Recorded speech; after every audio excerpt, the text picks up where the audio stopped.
Hello guys, welcome back to my channel. ഇന്ന് ഞങ്ങൾ കോഴിക്കോട് വരെ ഒന്ന് പോകുകയാണ്.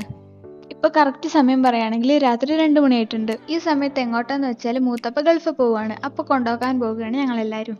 ഈ രാത്രിയിലും കുറച്ച് വണ്ടികളൊക്കെ ഞങ്ങൾ കണ്ടു കേട്ടോ ഗൈസ്. ചില വീടുകളിലൊക്കെ വിളിച്ചുകൊണ്ടിരുന്നു. അപ്പോൾ ഞങ്ങൾ നേരെ ചുരം ഇറങ്ങാൻ വേണ്ടിയാണ് കേട്ടോ ഗൈസ് പോകുന്നത്. ചുരം എത്തി. പകുതി ചുരം ഇറങ്ങുമ്പോൾ ഞാൻ ഉറങ്ങി. പിന്നെ അങ്ങോട്ട് നല്ല ത്രില്ലായിരുന്നു കേട്ടോ. ഞങ്ങൾ ചുരം ഇറങ്ങിക്കഴിഞ്ഞ് ഇവിടെ വണ്ടി നിർത്തിയിട്ടിരിക്കുക കേട്ടോ. എല്ലാവരും പുറത്തിറങ്ങി. അപ്പം ഞാനും കാറ്റുവെള്ളം പുറത്തിറങ്ങിയതാണേ. ഇപ്പം സമയം പുലർച്ചെ 3:30 ഞാനും എൻ്റെ അനിയനും ഉപ്പയും ഉമ്മയും കാക്കയും മൂത്താപ്പയും കൂടെയാണ് പോയത്. പിന്നെ ഞങ്ങൾ കുറച്ചുകൂടെ പോയപ്പോൾ ഒരു കട കണ്ട്. അപ്പോൾ അവിടെ ചായ കുടിക്കാൻ വേണ്ടി നിർത്തി. അവിടെ ഒരുപാട് കടികൾ ഉണ്ടായിരുന്നു കേട്ടോ. ഉഴുന്നുവടയും പാൽച്ചായ കേട്ടോ വാങ്ങിച്ചത്. എൻ്റെ അനിയൻ പഴംപൊരിയും ചായയാണ് വാങ്ങിച്ചത്. രാവിലെ ആയതുകൊണ്ട് കഴിക്കാനൊന്നും അധികം പറ്റുന്നില്ലായിരുന്നു.